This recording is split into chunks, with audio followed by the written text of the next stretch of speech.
अब सारा knows, trachea, larynx varying सब क्रॉस करके एयर अल्टीमेटली पहुंचती है एल्वुलस के पास। यहाँ पे मेन काम होना है, बॉडी के अंदर जितना कार्बन डाइऑक्साइड है वो बाहर निकालना है और खूब सारा ऑक्सीजन ब्लड को अपने पास ले लेना है ताकि वो बॉडी में सप्लाई कर पाए। तो ये तो हो गया एल्वुलर डक्ट। और इस एल्वुलर डक्ट में एक ब्लू कलर का आपको ब्लड वेसल दिख रहा है और एक ये रेड कलर का दिख रहा है। ये रेड कलर का दिख रहा है। ये ब्लू कलर का ब्लड वेसल है पल्मोनरी आर्टरी और रेड कलर का है पल्मोनरी वेन।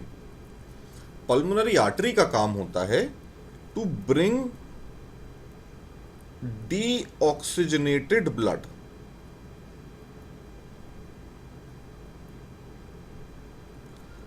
मतलब ऐसा ब्लड लेके आओ लंग्स के पास और एल्वुलस के पास जिसमें ऑक्सीजन की कमी है, उसमें ऑक्सीजन नहीं है, ये डीऑक्सीजनेटेड ब्लड है। और एल्वुलस से बोलो ऑक्सीजन ट्रांसफर करो, कार्बन डाइऑक्साइड ले लो, ऑक्सीजन दे दो। और पल्मोनरी वेन मतलब ये आ रही है ब्लड वेसल और ये जो है रेड कलर की पल्मोनरी वेन ये ऑक्सीजनेटेड ब्लड लेके जा रही है, टेक्स ऑक्सीजनेटेड ब्लड। इस ब्लड में ऑक्सीजन बहुत ज्यादा होता है। अब अगर हम एक एल्वुलस को एनलार्ज करके देखें तो वो कुछ ऐसा दिखेगा। एल्वुलस में 3 टाइप के सेल्स होते हैं। पहला होता है टाइप 1 एल्वुलर सेल या फिर type 1 pneumocyte. Type 1 alveolar cell या टाइप 1 न्यूमोसाइट का काम होता है ये पूरे एल्वुलस का लाइनिंग बनाना। क्योंकि ये लाइनिंग बनाता है इसीलिए जो ये रैपिड गैस का एक्सचेंज है कि ऑक्सीजन बॉडी को चाहिए है तो ऑक्सीजन एल्वुलस से, ये एल्वुलस है, ये एल्वुलस से ब्लड के अंदर ऑक्सीजन पहुंच जाए। और कार्बन डाइऑक्साइड, ये ब्लड वेसल है तो कार्बन डाइऑक्साइड एल्वुलस में आ जाए। ये पूरा एक्सचेंज जो होता है गैस का ये रैपिड एक्सचेंज होता है, ये स्लो प्रोसेस नहीं है, ये बहुत जल्दी होता है। तो इसका काम हो गया form alveolar wall and rapid gas exchange. तो टाइप 1 न्यूमोसाइट के 2 मेन काम होते हैं, वॉल बनाना और रैपिड गैस एक्सचेंज में हेल्प करना। दूसरा होता है टाइप 2 न्यूमोसाइट या टाइप 2 एल्वुलर सेल जो कि ये बना हुआ है। अब इस टाइप 2 सेल का काम होता है सरफेक्टेंट प्रोड्यूस करना।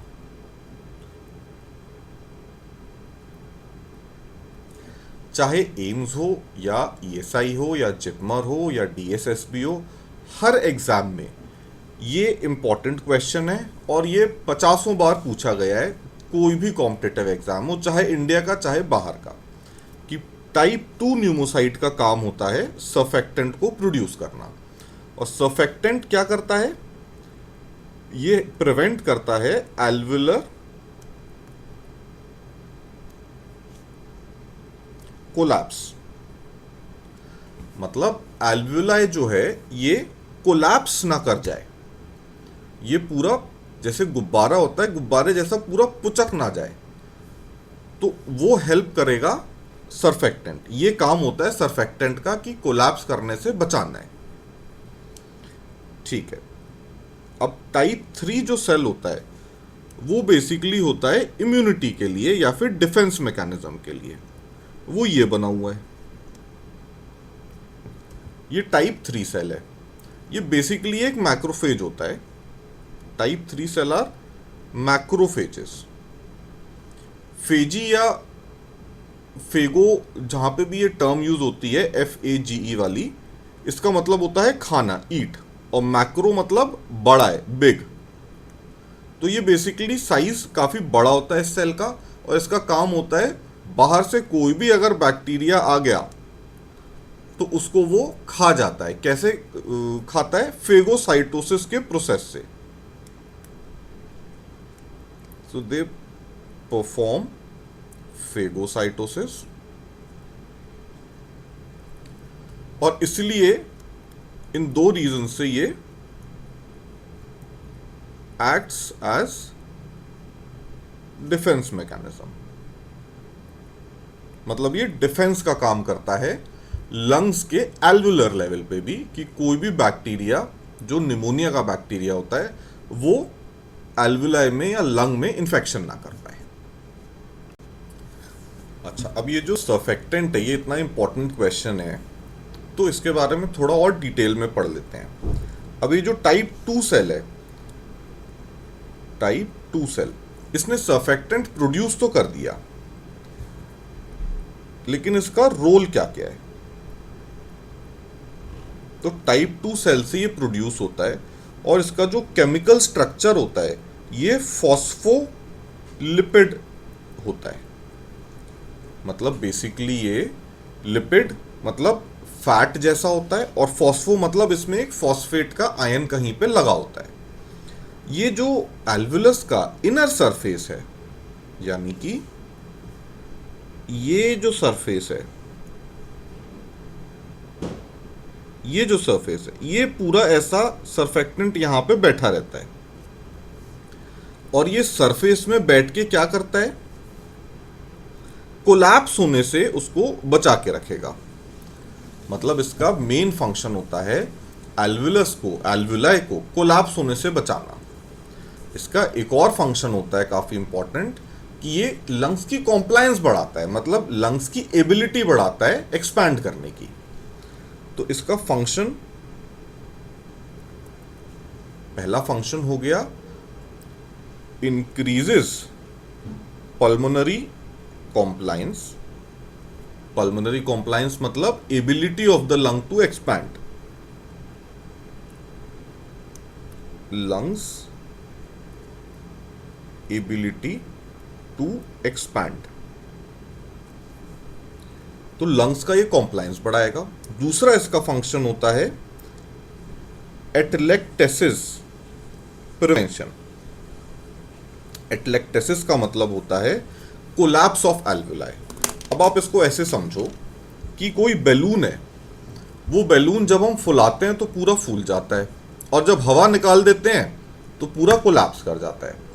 एल्वुलस भी ऐसा, ये एल्वुलाई भी ऐसा ही बैलून जैसे काम करता है, बट जब इसको हम फुलाते हैं तो फूल तो जाता है, लेकिन जब हवा निकलती है इससे एक्सपिरेशन के दौरान तो ये कोलैप्स नहीं करता, ये बीच में आकर रुक जाता है, और इसके अंदर थोड़ी सी एयर हमेशा रहती है। और ये प्रॉपर्टी खाली सर्फेक्टेंट की वजह से होती है हमारे लंग्स की, कि वो पूरा कोलैप्स नहीं करेंगे। अगर कोई एल्वुलाई पूरा कोलैप्स कर गया तो उसको बोलेंगे एटलेक्टेसिस।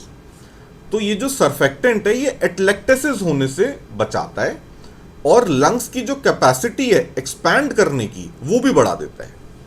अब मान लो किसी रीजन से, किसी भी रीजन से कोई भी एयरवे, कोई भी एल्वुलाई कोलैप्स पड़ा है, तो ये सर्फेक्टेंट वहां पे प्रोड्यूस होगा और ये बोलेगा आ भाई आके ऑक्सीजनेशन में हेल्प करो।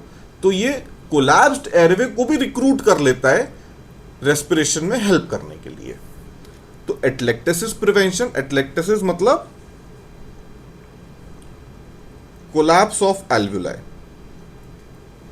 और तीसरा इसका इंपॉर्टेंट फंक्शन है रिक्रूटमेंट ऑफ कोलैप्स्ड एयरवे।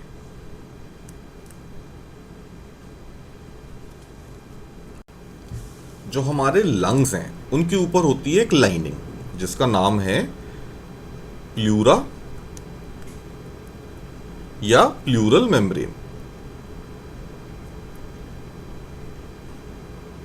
अभी जो प्लूरा है ये दो पार्ट में होती है, एक लंग से चिपकी होती है और एक चेस्ट वॉल से चिपकी होती है। जो लंग से चिपकी है उसको बोलेंगे विसरल प्लूरा। पूरी बायोलॉजी में या पूरी मेडिकल साइंस में कभी भी कोई चीज लिखी होती है विसरा, तो विसरा का मतलब होता है ऑर्गन। तो इसलिए ये जो लंग्स से एडहेरेंट है इसको बोलेंगे विसरल प्लूरा, और ये जो चेस्ट वॉल से अडहेरेंट है इसको बोलेंगे parietal pleura. Parietal pleura chest wall यानी कि हमारा रिब केज, तो चेस्ट वॉल के साथ साथ ये जो डायफ्राम है इससे भी अडहेरेंट होती है। अडहेरेंट का मतलब होता है चिपकी हुई है, adherent to chest wall and diaphragm. और visceral pleura is adherent to lungs।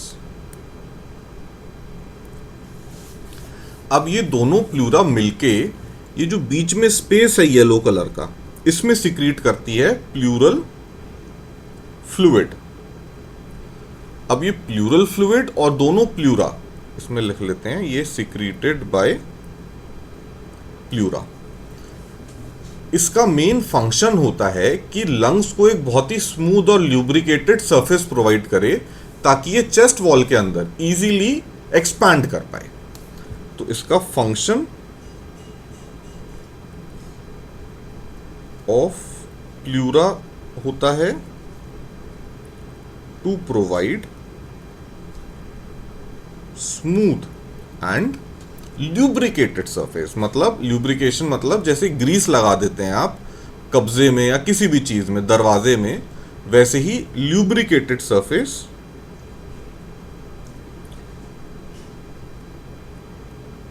To lungs. वैसे ही उस ग्रीस के जैसा ल्यूब्रिकेटेड सरफेस ये प्लूरा प्रोवाइड करता है। इस प्लूरल मेम्ब्रेन में अगर कभी भी इन्फ्लेमेशन हो जाए तो इस प्लूरा के इन्फ्लेमेशन को